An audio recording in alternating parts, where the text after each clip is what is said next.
Bonjour à tous, vous êtes avec Andromeda et je vous retrouve aujourd'hui pour analyser les énergies de la prochaine nouvelle lune. Cette nouvelle lune, ce sera une éclipse solaire dans le signe de Balance qui va se produire le 2 octobre vers 20h50, l'heure de Paris. C'est donc une éclipse solaire qui ne sera pas visible sur le territoire de la France. Elle sera visible sur le territoire de l'Amérique latine et sur une zone de Pacifique. Alors, si vous regardez mes vidéos depuis longtemps, vous savez que je ne considère pas que les éclipses concernent que les populations qui se trouvent dans la zone de visibilité, mais elles concernent surtout les personnes avec le thème astral desquelles cette éclipse résonne. Et cette fois-ci, il s'agira de la fin du premier décan, début du deuxième décan, des natifs de signes de Balance, Bélier, Capricorne, Cancer, et aussi les personnes qui ont l'ascendant dans un de ces deux signes. Nous savons que les éclipses sont un phénomène collectif et en ce sens, un plus grand nombre de personnes qui ne sont pas du tout des signes que je viens de nommer peuvent quand même être concernées par les effets de cette éclipse. Donc j'invite tout un chacun qui est tombé sur cette vidéo de regarder jusqu'à la fin pour voir s'il n'y a pas de résonance aussi dans votre vie et peut-être cette description pourra vous aider. Pourquoi il pourra nous aider? Parce que nous nous trouvons en croisée de chemin. Nous sommes effectivement dans une période où nous nous trouvons à récolter les résultats des actions précédentes. Donc il y a une part de notre passé qui rencontre le présent et nous sommes en train aussi de s'aimer les graines de l'avenir. Et donc il y a une part de notre présent qui va nous accompagner dans l'avenir. Nouvelle lune, l'éclipse solaire, c'est un cas particulier de la nouvelle lune.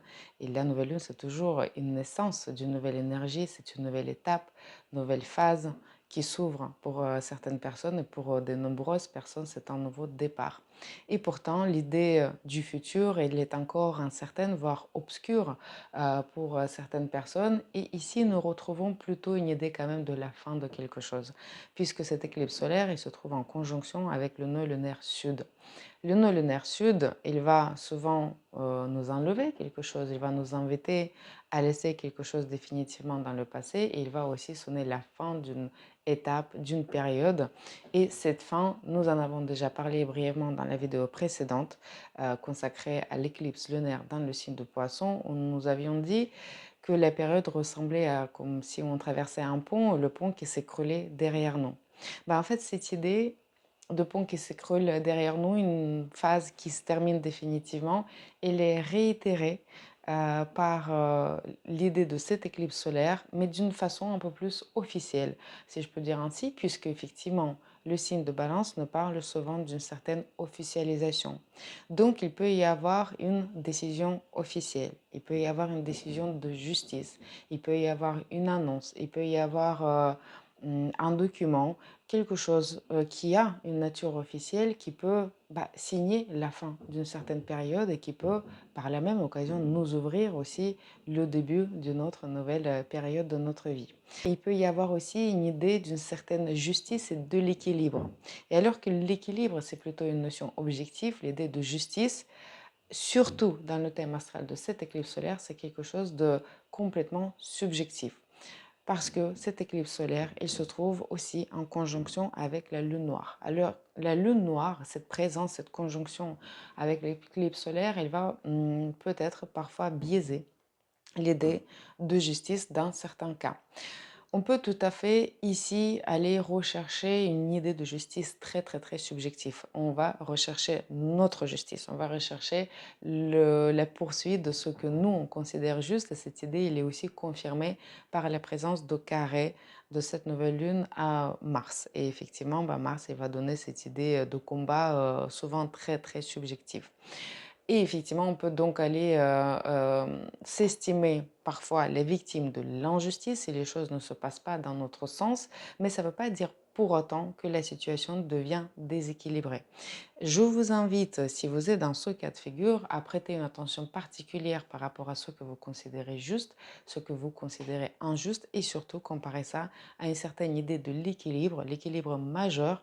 On parle ici vraiment de notre système de vie, de notre viabilité de ce système, donc une certaine idée de homéostasie en fait. Et donc on peut se sentir dans une situation d'injustice sur l'instant T, mais cette idée, cette situation peut s'inscrire dans un équilibre dans l'idée d'un équilibre plus global et plus juste quand on parle de chemin de notre vie dans son ensemble. Et c'est le cas ici de parler du chemin quand même de notre vie, je n'exagère point, puisque nous nous trouvons dans la période des éclipses, nous nous trouvons à la proximité de l'axe des noms linéaires. Pour d'autres personnes, il peut s'agir au contraire de triomphe de la justice. Triomphe de la justice qui met fin à une certaine situation, peut-être à un combat juridique de longue haleine, à un long échange de documents, à une longue attente parfois. Il peut y avoir une décision de la justice qui est rendue et qui est juste et qui nous permet de nous réjouir et de triompher et faire triompher la justice.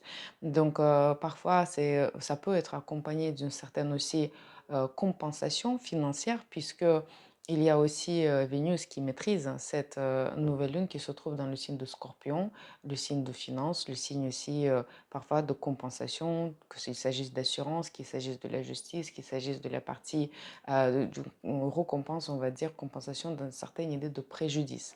Voilà, donc ça serait pour de nombreuses personnes le cas de sortir des litiges, parfois des procédures longues et aussi qui s'accompagnent d'une plus grande clarté financière.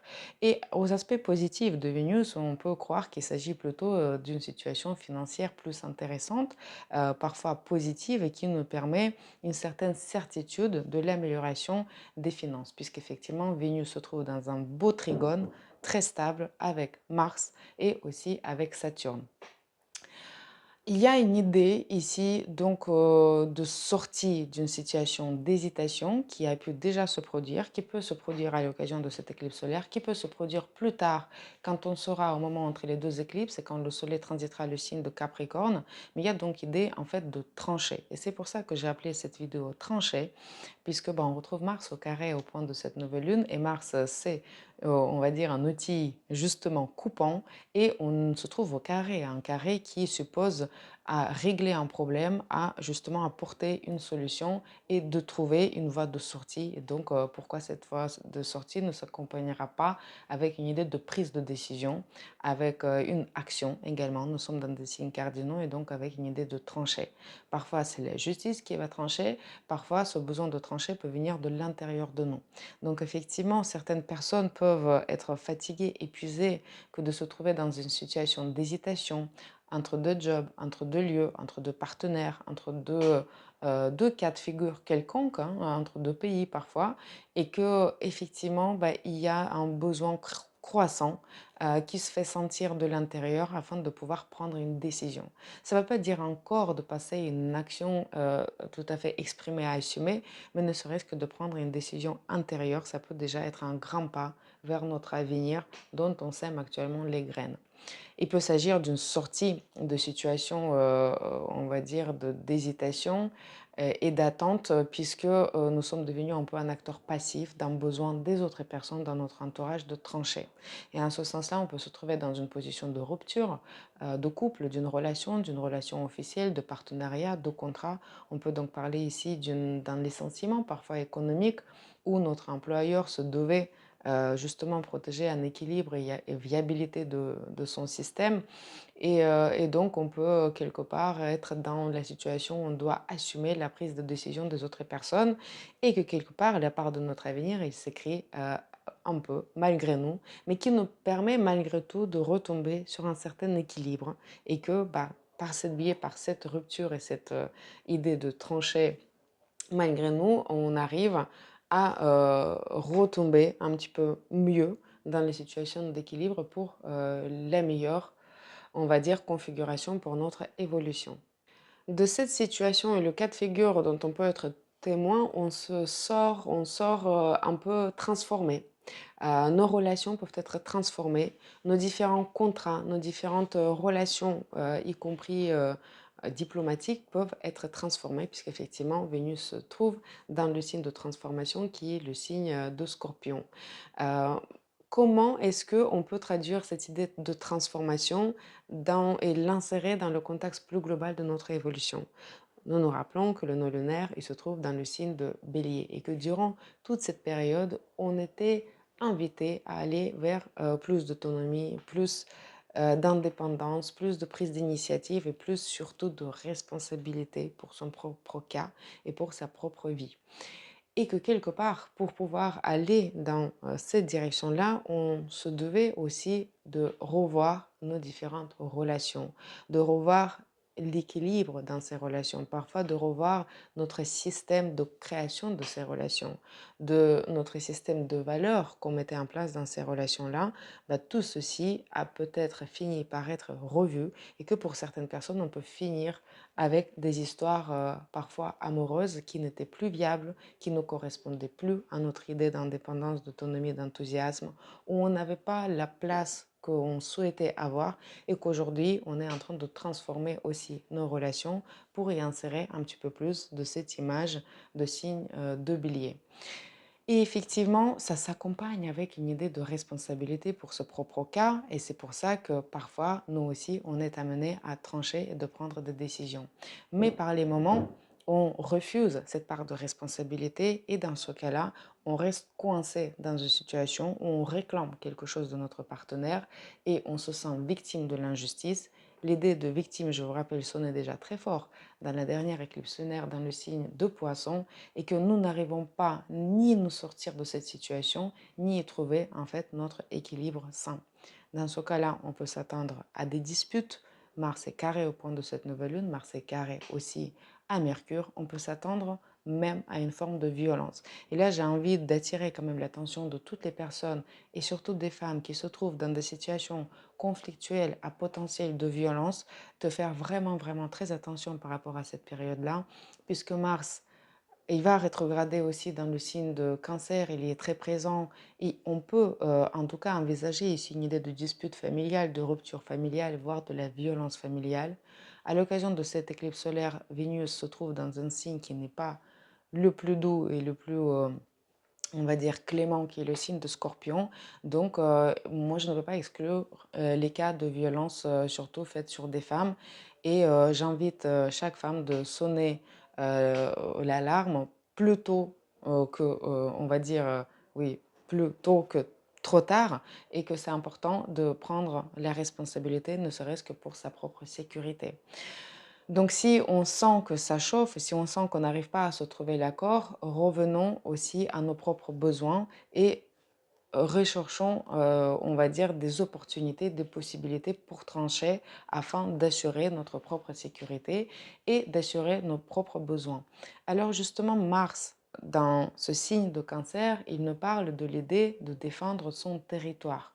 Sur le sens géopolitique, il s'agit vraiment de défendre nos frontières, de défendre parfois notre patrie, le signe de Cancer, mais dans le cas individuel, de défendre nos besoins, défendre notre territoire. Justement, on a pu revoir nos relations afin de pouvoir mieux y tracer des lignes à ne pas franchir, afin de aussi protéger en fait ce qui rend notre écosystème personnel viable et ce qui nous permet d'être heureux, épanouissant et surtout qui nous permet d'aller de l'avant, justement pour ce qui concerne assurer le bonheur et la satisfaction dans notre propre vie. Donc, voyons comment on a pu modifier certaines relations. Peut-être c'est encore à venir pour certaines personnes. Et peut-être on va justement aller dans une transformation beaucoup plus heureuse, dans le sens où on va sortir de l'hésitation amoureuse afin de prendre un engagement et donc aller se marier. Nous sommes aussi dans un signe de mariage et aussi d'union. Et donc on peut effectivement aller fusionner le devis, et ce qui va nécessiter une certaine adaptation, une certaine transformation et un avenir qui sera tout à écrire et qu'on va sortir définitivement de la situation de célibat. Si on sortait aussi de ces cas des relations et qu'on plongeait un petit peu dans l'autre esprit de signe de balance qui est le signe de beauté, on se trouve aussi dans une incroyable configuration de créativité et d'exposition de fruits de son travail. Effectivement, dans le signe de balance, on officialise, mais aussi on montre au plus grand nombre, et peut-être le fruit de notre travail peut être présenté à plus grand nombre de personnes. On peut recevoir une exposition à un public plus large. On peut même recevoir de certaines récompenses aussi très importantes. On peut nouer de nouveaux accords, on peut signer des contrats aussi très intéressants, puisque je rappelle que Vénus, elle se trouve avec ces beaux aspects entre Mars et Saturne. Et d'ailleurs, effectivement, c'est un trigone d'eau et donc un trigone de créativité, mais c'est aussi un trigone qui donne forme à une idée de forme, à une idée créative. Et donc, on ressort ici avec un certain résultat et que peut-être jusque-là, on était hésitant, on ne savait pas comment ça allait être accueilli, est-ce que ça allait plaire, est-ce que ça allait être totalement détruit par le public et l'opinion publique, et que là, on le sait, et que peut-être parfois, les réactions et des différents résultats en fait de notre travail vont dépasser même nos attentes et nos espoirs. Nous sommes aussi peut-être dans un cas de construction, de design d'intérieur. On a aussi ici une idée de devoir détruire quelque chose, donc laisser définitivement de passer avant de reconstruire quelque chose peut-être plus beau, plus solide. Et ça peut concerner des bâtisses, hein, donc des objets réels. On peut être tout à fait dans une idée de transformation d'un lieu, comme il peut s'agir d'une relation, comme il peut s'agir d'une famille, comme il peut s'agir d'une société. On peut revoir le fonctionnement d'une société ou peut-être dans un partenariat aussi côté business. Donc, il peut s'agir ici voilà, de certaines idées de transformation où on apporte un petit peu plus d'équilibre, on apporte aussi un petit peu plus de viabilité afin de pouvoir aller vers, on va dire, un avenir un peu plus fiable. Si il n'y a pas cette idée de viabilité, on peut s'attendre à ce que ces choses-là, ils prennent fin. Ce trigone d'eau, il m'a fait penser aussi, au moment de l'analyse de cette éclipse solaire, à la méduse Gorgone, puisque nous sommes dans le signe de Balance, donc le signe des muses, de la beauté, de certaines déesses. Et pourtant, Vénus, qui maîtrise ce signe, il se trouve dans le signe de Scorpion, donc un signe un peu plus souterrain, avec des serpents, etc. Et automatiquement, l'idée de méduse de Gorgone s'est imposée. Et ce trigone est fait un peu comme bouclier. Et on sait que Méduse Gorgone, il a fini sa tête, il a fini sur l'égide d'Athéna comme, on va dire, une certaine protection. Et donc, quelque part, quand on est ici dans l'action de défense aussi de ses intérêts de façon diplomatique, quand on sait discuter, quand on sait poser aussi nos émotions, quand on sait poser nos conditions, on peut être ici comme protégé, comme guidé, comme si on avait un certain bouclier aussi pour nous accompagner. Donc pour certaines personnes, il peut y avoir un bouclier de justice, un bouclier des règles sur lesquelles on peut s'appuyer pour sortir d'une certaine situation de conflit. Donc il y a une idée de protection. Et pour certaines personnes, c'est comme si on était guidé, pour d'autres personnes, c'est comme si on était protégé. Mais il y a vraiment cette idée on va dire, d'une certaine protection qui accompagne toute cette période. C'est aussi un trigone qui est fort intuitif, donc on est toujours guidé par notre intuition, puisque Mars se trouve toujours dans le signe de cancer et que l'intuition, elle est très présente, elle est très forte, mais il faudrait qu'il soit notre guide, mais il ne faudrait pas qu'il nous submerge afin de nous faire perdre toute raison et justement rester dans des situations de colère et rester dans des situations d'affect. Parce qu'effectivement, dans des situations d'affect, on peut arriver à plus de dégâts et des issues très tristes plutôt qu'à quelque chose de constructif. Enfin, ce beau trigone d'eau, il peut aussi nous parler d'un accord tacite, de rapport de force tacite, et que parfois, cette espèce de bouclier, il va se traduire par l'idée de l'image que l'on envoie d'une certaine puissance qui, tacitement, dresse la ligne de nos frontières à ne pas franchir et qu'on peut maintenir un certain équilibre d'interaction, un certain équilibre de relation qui peut être fragile, certes, mais qui est basé sur un rapport de force présent et qui peut être, on va dire, ajusté ou revu à tout moment, qui reste quand même assez fragile. Voilà globalement ce que j'ai pu voir dans les énergies de cette éclipse solaire. Je vous remercie toujours pour vos commentaires. Je trouve que c'est toujours très enrichissant pour toute la communauté YouTube qui regarde mes vidéos, parce que c'est intéressant comment ces énergies se traduisent dans nos vies et quels résultats ça peut donner on va dire concrètement. N'hésitez pas donc à les partager. Si ces analyses-là vous intéressent et vous plaisent, n'hésitez pas à vous abonner si ce n'est pas encore fait. Et moi, je vous retrouve avec un très grand plaisir à l'occasion de la prochaine pleine lune dans le signe de Bélier qui va enfin terminer et clore la saison des éclipses. Prenez soin de vous et à très bientôt. Au revoir.